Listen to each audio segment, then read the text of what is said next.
ವೀಕ್ಷಕರೇ ನಮಸ್ಕಾರ. DCM DK Shivakumar ಅವರಿಗೆ 100 ಶಾಸಕರ ಬೆಂಬಲವಿದೆ ಮತ್ತು 3 ತಿಂಗಳೊಳಗೆ ಅವರು ಸಿಎಂ ಆಗ್ತಾರೆ.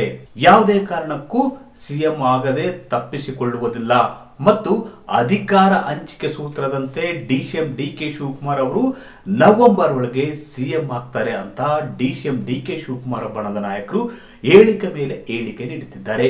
ಇದರಿಂದಾಗಿ ರಾಜ್ಯ ಕಾಂಗ್ರೆಸ್ನಲ್ಲಿ ಈಗ ಸದ್ಯ ಅಲ್ಲೋಲ ಕಲ್ಲೋಲ ಉಂಟಾಗಿದೆ.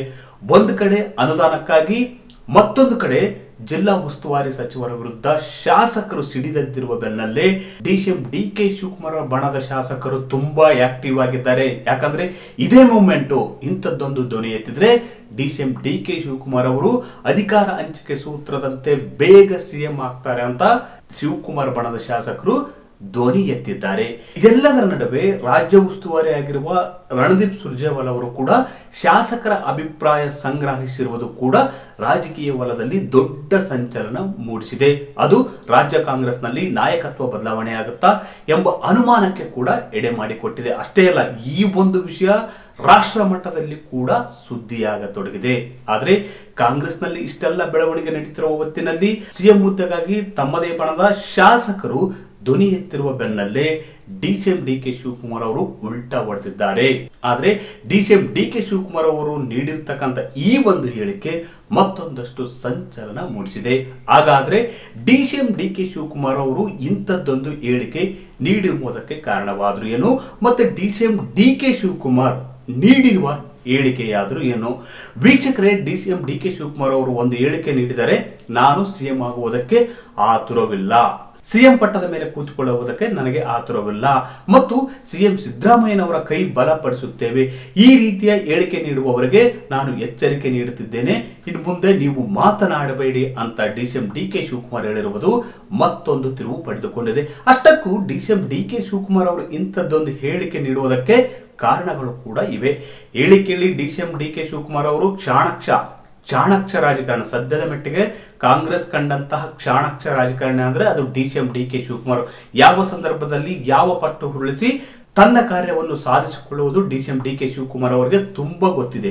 ಹೀಗಾಗಿ ಇವತ್ತು ಕಾಂಗ್ರೆಸ್ನಲ್ಲಿ ಪ್ರಬಲವಾದ ಹಿಡಿತವನ್ನು ಹೊಂದಿದ್ದಾರೆ. ಅದೇ ರೀತಿ ಹೈಕಮಾಂಡ್ ಮಟ್ಟದಲ್ಲಿ ಕೂಡ ದೊಡ್ಡ ಮಟ್ಟದ ಹಿಡಿತವನ್ನು ಹೊಂದಿದ್ದಾರೆ. ಆದರೆ ಈ ಒಂದು ಹೇಳಿಕೆಗೆ ಅಂದ್ರೆ ನನಗೆ ಸಿಎಂ ಹುದ್ದೆ ಮೇಲೆ ಕೂತ್ಕೊಳ್ಳುವುದಕ್ಕೆ ಆತುರವಿಲ್ಲ, ಸಿಎಂ ಸಿದ್ದರಾಮಯ್ಯನವರಿಗೆ ಬೆಂಬಲಿಸುತ್ತೇನೆ, ಅವರ ಕೈ ಬಲಪಡಿಸುತ್ತೇನೆ ಅಂತ ಹೇಳುವುದಕ್ಕೆ ಪ್ರಮುಖವಾಗಿ 2 ಕಾರಣಗಳಿವೆ. ಹಾಗಾದ್ರೆ ಆ ಕಾರಣಗಳಾದ್ರೂ ಏನು? ವೀಕ್ಷಕರೇ, ಮೊದಲೇ ಕಾರಣ ಏನಪ್ಪಾ ಅಂದ್ರೆ, ಇವತ್ತು ಸಿಡಿದದ್ದು ತಮ್ಮ ಬಣದ ಶಾಸಕರಿಂದ ಧ್ವನಿ ಎತ್ತರಿಸಿ ಸಿಎಂ ಹುದ್ದೆ ಪಡೆದುಕೊಂಡ್ರೆ ಅದು ಬಹಳ ದಿನ ಉಳಿಯುವುದಿಲ್ಲ ಎಂಬುದು ಡಿಸಿಎಂ ಡಿಕೆ ಶಿವಕುಮಾರ್ ಅವರಿಗೆ ಗೊತ್ತಿದೆ. ಯಾಕಂದ್ರೆ ಸಿಎಂ ಸಿದ್ದರಾಮಯ್ಯನವರನ್ನು ಎದುರಾಕಿಕೊಂಡು ಸಿಎಂ ಸ್ಥಾನದ ಮೇಲೆ ಕೂತ್ಕೊಳ್ಳುವುದು ಅಷ್ಟೊಂದು ಸುಲಭವೇನೇ ಅಲ್ಲ. ಹೀಗಾಗಿ ಇಂಥ ಹೇಳಿಕೆ ನೀಡಿದ್ದಾರೆ. ಯಾಕಂದ್ರೆ ಸಿಎಂ ಸಿದ್ದರಾಮಯ್ಯನವರ ಒಪ್ಪಿಗೆ ಮೇರೆಗೆ ಅವರು ಅಧಿಕಾರ ಬಿಟ್ಟಾಗ ಸಿಎಂ ಹುದ್ದೆ ಮೇಲೆ ಕುಳಿತುಕೊಳ್ಳುವುದು ಅಧಿಕಾರದ ಗಾದಿ ಸುಲಭವಾಗುತ್ತದೆ. ಒಂದು ವೇಳೆ ಒತ್ತಾಯಪೂರ್ವಕವಾಗಿ ಸಿಎಂ ಸಿದ್ದರಾಮಯ್ಯನವರನ್ನು ಸಿಎಂ ಹುದ್ದೆಯಿಂದ ಇಳಿಸಿ ತಾವು ಆ ಹುದ್ದೆ ಮೇಲೆ ಕುಳಿತರೆ ಸಿಎಂ ಸಿದ್ದರಾಮಯ್ಯನವರು ತಮಗೆ ಸುಲಭವಾಗಿ ಆಡಳಿತ ನೀಡುವುದಕ್ಕೆ ಅವಕಾಶ ಕೊಡುವುದಿಲ್ಲ. ತಮ್ಮ ಬಣದ ನಾಯಕರಿಂದ ಕುಮ್ಮಕ್ಕು ಕೊಟ್ಟು ಮತ್ತೇನೋ ಅವಾಂತರ ಸೃಷ್ಟಿ ಮಾಡಬಹುದು ಎಂಬ ಭಯ ಡಿಸಿಎಂ ಡಿಕೆ ಶಿವಕುಮಾರ್ ಅವರಿಗಿದೆ. ಯಾಕಂದ್ರೆ 2018ರ ಚುನಾವಣೆ ಬಳಿಕ ಕಾಂಗ್ರೆಸ್ ಮತ್ತು ಜೆಡಿಎಸ್ ಮೈತ್ರಿ ಮಾಡಿಕೊಂಡು ಅಧಿಕಾರ ನಡೆಸಿದ್ದು, ಆ ಸಂದರ್ಭದಲ್ಲಿ ಆದಂತ ಕೆಲ ಘಟನೆಗಳು, ಕಹಿ ಘಟನೆಗಳು ಡಿಸಿಎಂ ಡಿಕೆ ಶಿವಕುಮಾರ್ ಅವರ ತಲೆಯಲ್ಲಿವೆ.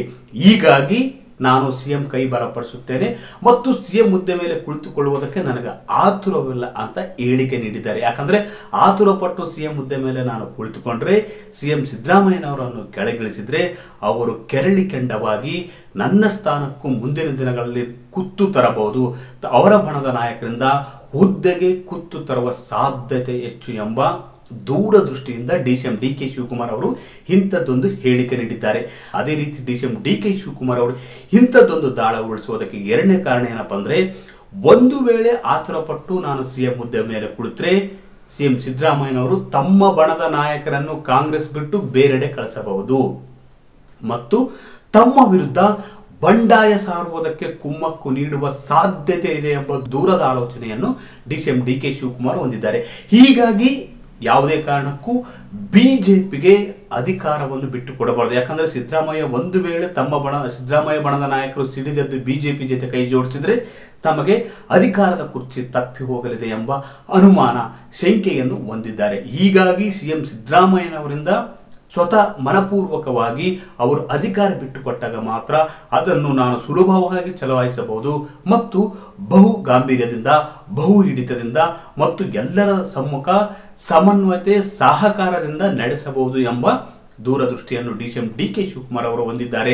ಈ ಎರಡು ಕಾರಣಕ್ಕಾಗಿ ಅಂದರೆ ಸಿಎಂ ಸಿದ್ದರಾಮಯ್ಯ ಅವರನ್ನು ಒತ್ತಾಯಪೂರ್ವಕವಾಗಿ ಸಿಎಂ ಹುದ್ದೆಯಿಂದ ಕೆಳಗಿಳಿಸಿದರೆ ಅವರು ಸುಮ್ಮನಿರುವುದಿಲ್ಲ. ನಾನು ಸಿಎಂ ಹುದ್ದೆ ಮೇಲೆ ಕುಳಿತ ಮೇಲೆ ಅವರು ತೊಂದರೆ ಕೊಡಬಹುದು. ಇಲ್ಲವೇ ಎರಡನೇ ಕಾರಣ ಏನಪ್ಪಾ ಅಂದ್ರೆ ಸಿಎಂ ಸಿದ್ದರಾಮಯ್ಯ ಬಣದ ನಾಯಕರು ಬಿಜೆಪಿ ಜೊತೆ ಕೈ ಜೋಡಿಸಿ ನನ್ನ ಪತನಕ್ಕೂ ಕಾರಣವಾಗಬಹುದು ಎಂಬ ಆತಂಕ ಅವರನ್ನು ಕಾಡ್ತಿದೆ. ಹೀಗಾಗಿ ನನಗೆ ಸಿಎಂ ಹುದ್ದೆ ಮೇಲೆ ಕುಳಿತುಕೊಳ್ಳುವುದಕ್ಕೆ ಆತುರವಿಲ್ಲ, ಸಿಎಂ ಸಿದ್ದರಾಮಯ್ಯನವರ ಕೈಯನ್ನು ಬಲಪಡಿಸುತ್ತೇವೆ ಅಂತ ಹೇಳುವ ಮೂಲಕ ತಮ್ಮದೇ ಬಣದ ಶಾಸಕರಿಗೆ ಎಚ್ಚರಿಕೆಯನ್ನು ನೀಡಿದ್ದಾರೆ. ಒಟ್ಟಾರೆಯಾಗಿ ಡಿಸಿಎಂ ಡಿಕೆ ಶಿವಕುಮಾರ್ ಅವರು ಉರುಳಿಸಿರುವ ದಾಳ ಎಲ್ಲೋ ಒಂದು ಕಡೆ ಸುರಕ್ಷತೆಗಾಗಿ ಮುಂದಿನ ದಿನಗಳಲ್ಲಿ ಸಮನ್ವಯತೆಯಿಂದ, ಸಹಕಾರದಿಂದ ಮತ್ತು ಸುದೀರ್ಘವಾಗಿ ಅಧಿಕಾರ ನಡೆಸುವುದಕ್ಕೆ ಹೂಡಿದ ತಂತ್ರ ಅಂತಾನೆ ಹೇಳಲಾಗ್ತಿದೆ. ವೀಕ್ಷಕರೇ, ಈ ಮಾಹಿತಿ ಇಷ್ಟವಾದಲ್ಲಿ ವಿಡಿಯೋ ಶೇರ್ ಮಾಡಿ, ಲೈಕ್ ಮಾಡಿ, ಕಮೆಂಟ್ ಮಾಡಿ.